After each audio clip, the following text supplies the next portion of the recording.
சொர ஹோட்டலுக்கு போயிட்டா. வீட்டில் வேலை பார்க்கலன்னா அம்மா யாசுவாளே. என்ன பண்றது? நம்ம மட்டும் தான் இப்போ வீட்டில் இருக்கோம். நம்மளே எல்லா வேலையும் செஞ்சுட்டா என்ன?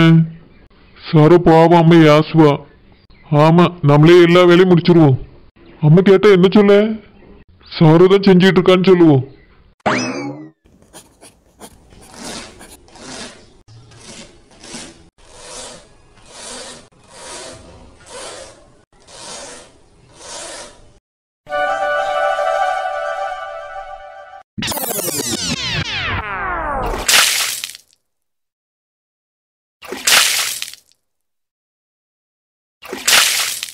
அம்மா முழிக்கக்குள்ள எல்லா வேலையும் செஞ்சு முடிச்சிடணும்.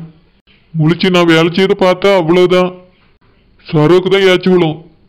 நம்ம பாட்டுக்கு கடைக்கு கிளம்பி வந்துட்டோம். ஆனந்த் என்ன பண்ணியாரு தெரியலையே. அத்தை பார்த்தவனா அவ்வளோதான். வீட்டில் இல்லையா, கடையை மூடுன்னு இங்கே வந்தாலும் வந்துடுவாவன். என்ன செய்ய? பேசாமல் வீட்டுக்கு போயிடலாமா? வேண்டாம், கடையில் எல்லா பொருளையும் செஞ்சு வச்சுட்டு வீட்டில் போயிருந்தா என்ன அர்த்தம்? இங்கே இருக்கவியில் பார்த்துடுங்கன்னு சொன்னால் ஒழுங்காக பார்க்க மாட்டாவன். செஞ்சதெல்லாம் அப்படியே வேஸ்ட்டாக போயிடும். அது மட்டும் இல்லாமல் இன்னைக்கு ஒரு நாள் அவிய சொல்லிட்டாவனே பயந்துட்டு வீட்டில் வேலை செஞ்சோம்னா என்னால் அங்கே தான் கிடக்க வேண்டியிருக்கும். அவிய ஆசை தான் நிறைவேறும். ஹோட்டலில் மூடிட்டு தான் போகணும். நம்ம அதுக்கெல்லாம் இடம் கொடுக்கவே கூடாது. என்ன வேணாலும் பிரச்சனை வந்துட்டு போட்டோம். நம்ம கடையை நம்ம விட்டுறக்கூடாது. நேற்று இவன் மாமியாரி அவ்வளோக்குள்ளே சொல்லி இப்போ கடையில் வந்து உட்காந்துருக்கா. என்னதான் நினச்சிட்டு இருக்கா இவா? அந்த வீட்டில் ஒழுங்காக வாழணும்னு நினைக்கல இல்லையா? ஓஹோ, இப்போ தான் இவளுக்கு கடை வந்துட்டுல, அதனால வீட்டை விட்டு தோறதுனால கடையில் சம்பாரிச்சுக்கலாம்னு நினச்சிட்டாலோ. அந்த திமிரில் தான் இப்போ இங்கே வந்து உட்காந்துருக்கா. எல்லாம் திமிர எடுத்து தான் அடியாள்வே. ஆமாம், இன்னைக்கு மைனி வீட்டில் என்ன செய்யும்? இவளும் இல்லை அவளும் இல்லை. காப்பி கூட போட்டு கொடுக்கறதுக்கு யாரும் இருக்க மாட்டாங்கள. இன்னைக்கு மைனிக்கு கோவம் மண்டைக்கு ஏற போது. நாளைக்கு இந்த கடை காலி. நடக்கட்டும், நம்ம சந்தோஷமா வேடிக்கை பார்ப்போம். இந்த சரோஜா திமிர அப்பதான் அடங்கும். சரோஜா, வீட்டுக்கு போலியாடா? வீட்டுக்கா? எதுக்கு? சரோஜா, நேற்று உன் மாமியார் சொன்னாவல்ல நீ வீட்டில் தான் இனி வேலை பார்க்கணும்னு. அதான்டா கேட்கேன், வீட்டுக்கு போகலையா? இல்லை போகல. ஏண்டா, நீ வேணா வீட்டுக்கு போ. நான் கல்லால் உட்காந்துக்கிறேன். வேண்டாம், யாரும் கல்லால் உட்காரண்டா. அதான் நான் இருக்கேன்ல. என் கடையில் நான் இருந்து பார்த்தா தான் நல்லபடியாக நடக்கும். சரோஜா செல்லம், நான் எதுக்கு சொல்கிறேன்னா உன் வாழ்க்கை இதில் இருக்குல்ல. அப்புறம் நீ உன் மாமியார் துரத்தி விட்டுருவாவே. ஆனந்தும் உன் கூட வரமாட்டான். அவன் அவங்க அம்மா பேச்சு கேட்டுட்டு அவங்க வீட்டில் தான் இருப்பான். உன் வாழ்க்கை அவ்வளோதான், அம்போன்னு போயிடும். நீ உங்கள் அம்மா வீட்டுக்கு போயிடுவா. அம்மா வீட்லேயும் இருக்க விட்டா தானே? அதுவும் அவிய வீடு. துரத்தி விட்டுட்டாவனா நீயும் உங்கள் அம்மையும் நடுத்தருவில் தான் நிற்க வேண்டியிருக்கும். பிறகு எங்கே போகிறதுன்னு தெரியாமல் கண்ணீர் வடிச்சிட்டு தெரு தெருவா அலையணும். ஏன்னா உங்கள் அம்மா கிட்ட ஒன்றுமே கிடையாது. என்னை மாரி நல்ல வசதி உள்ள அம்மாவாக இருந்தால் பரவாயில்ல. உங்கள் அம்மா அப்படியா?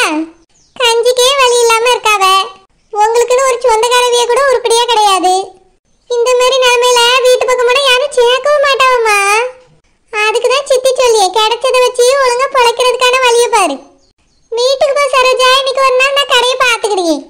எழுந்துரு, கல்லால சித்தி உட்காரியே. என்ன சித்தி, உங்க மனசுல ஓடிக்கிட்டு இருக்கதெல்லாம் சொல்லிட்டீங்களா?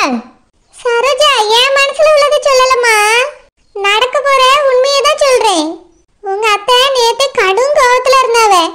நீ இன்னைக்கு வீட்டுக்கு போலனா அவ இன்னும் கோவப்படுவாங்களா? அதுக்கு தாண்ட சொல்றேன். நீ வீட்டுக்கு போ, சித்தி பாத்துக்கிடி. யார பார்க்கண்டா? என் ஹோட்டல எனக்கு பார்க்க தெரியும். நீங்க நினைக்க மாதிரிலாம் எதுவும் நடக்காது. வீட்டுக்கும் போக முடியாது.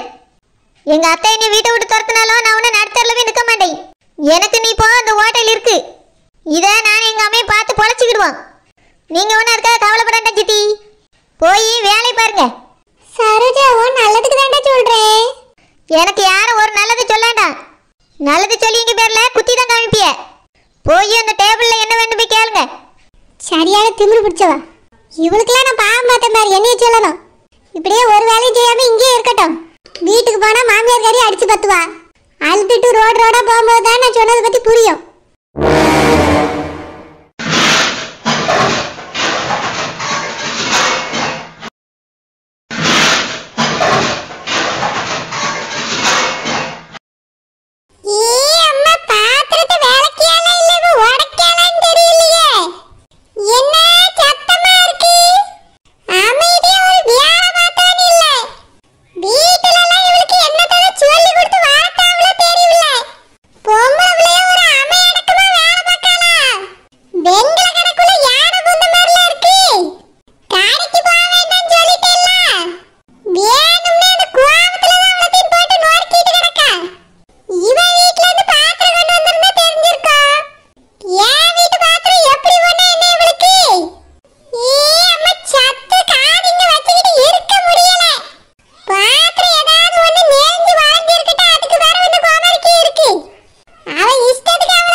ஏன் அப்படி சொல்றீங்க? குழந்தைய வர சொல்லுங்க, நான் கூட்டிட்டு போறேன். இங்க பாருங்க மாப்பிள்ள, குழந்தை இனி உங்க வீட்டுக்கு வரமாட்டா. ஏன் எதுக்கு இப்படி சொல்றீங்க? மாப்பிள்ள, நீங்க குழந்தைய கூப்பிட்டு வந்தது உங்க அம்மைக்கு தெரியுமா? தெரியாது. தெரியாம அவங்க சம்மதம் இல்லாம எதுக்கு மாப்பிள்ள வந்தீங்க? உங்க அம்மா என்னெல்லாம் பேசினாவ தெரியுமா? என் பிள்ளை ஒரு மடக்கு தண்ணிக்கு வரி தரலன்னு அந்த பேச்சு பேசியிருக்காவ. பாவம், என் பிள்ளை அழுதுட்டு வந்து இங்க நிக்கா. சாப்பிட்டுட்டு இருந்த பிள்ளைய வீட்டுக்கு போலன்னா இப்ப கழுத்தை பிடிச்சி வெளியே தள்ளிடுவேன்னு சொல்லியிருக்காவ. பாவம் போல அழுதுட்டு வந்து இங்க நிக்கா. என் வீடு பக்கத்துல இருக்கிறதுனால சரியா போச்சு, உடனே என் பிள்ளை இங்க ஓடி வந்துட்டா. நான் தூரத்துல இருந்தா என் பிள்ளை எங்க போறதுன்னு தெரியாம கையில காசு இல்லாம தானே முழிச்சிட்டு நிக்கணும். உங்களை நம்பி தானே மாப்பிள்ள அவளை கட்டி தந்திருக்கேன். நீங்க தானே அவளை பாத்துக்கணும்.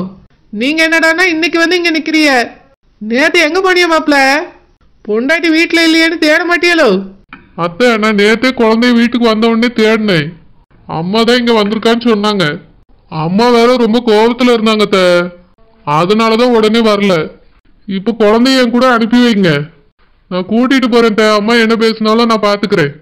மாப்பிள்ள, நீங்க சும்மா பாத்துக்கிட்டே தான் நிப்பிய மாப்பிள்ள. என் பிள்ளைதான் அந்த வீட்டுல அவ்வளவு பேச்சியும் ஏச்சியும் வாங்க வேண்டியிருக்கு. மொத்த வேலையும் அந்த வீட்டுல என் பிள்ளை தான் செய்ய வேண்டியிருக்கான். சரோஜா ஹோட்டல்னு ஓடிறியலாம். என் பிள்ளைய உங்களுக்கு கட்டி தந்தது வீட்டுல வேலைக்காரி மாதிரி வேலை செய்யறதுக்கா? வெளிநாட்டுல வேலை செஞ்சவரு நல்லா பாத்துக்கிடுவியன்னு தான் கட்டி தந்தேன். உங்க அம்மா என்னடானா மாட்டைப்பாரு, சாணியாலு, தூத்து பறிக்கையாலுன்னு ஒரே வேலையா வாங்கியாவலாம். சரி, வேலை செஞ்சாலும் அந்த வீட்டுல ஒரு மரியாதையும் கிடையாதா? கழுத்தை பிடிச்சி வெளியே தள்ளிடுவேன்னு என் பிள்ளைய சொல்லியிருக்காவ. இதெல்லாம் என்ன மாப்பிள்ள? அத்தை, நேத்து குழந்தை வீட்டுல சமைக்கவே இல்லையா?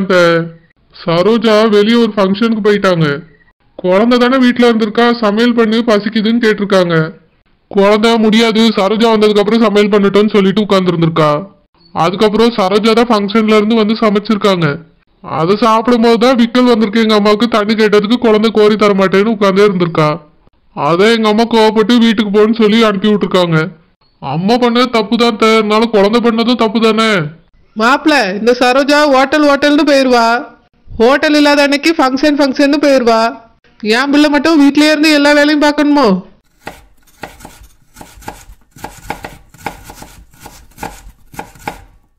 இதெல்லாம் என்ன நியாயம் மாப்பிள்ள?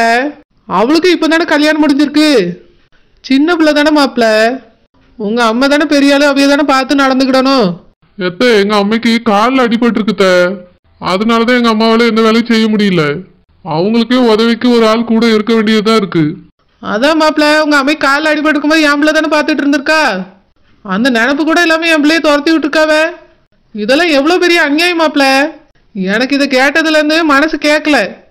என் பிள்ளை இனி அந்த வீட்டுக்கு வரமாட்டா. அத்தை, இப்ப நீங்க என்னதான் சொல்ல வரீங்க?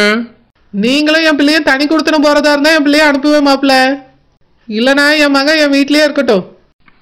என்னத்தை இப்படி சொல்றீங்க? ஆமா மாப்பிள்ள, உங்க அம்மாட்ட வந்து கடந்து என் பிள்ளையால ஏற்றி வாங்க முடியாது. சரோஜா ஹோட்டல் தான் முக்கியம்னு அங்க போயிருவா. நீங்க தோட்டத்துக்கு போயிருவிய. உங்க தம்பியும் போயிருவாரு, உங்க அப்பாவும் போயிருவாவ. என் பிள்ளைக்கு அங்க என்ன கொடுமை நடந்தாலும் பார்க்கறதுக்கும் கேட்கறதுக்கும் ஆள் கிடையாது.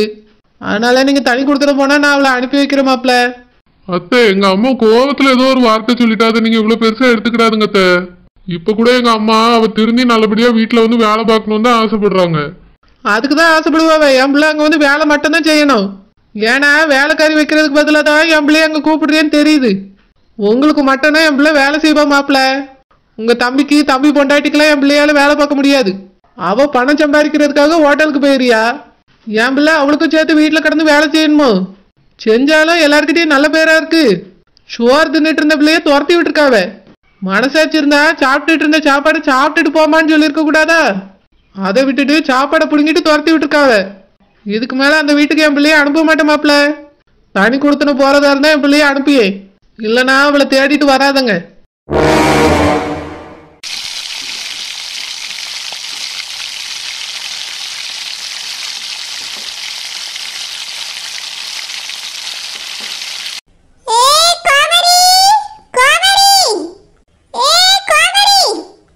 ஏம்மா, என்னம்மா?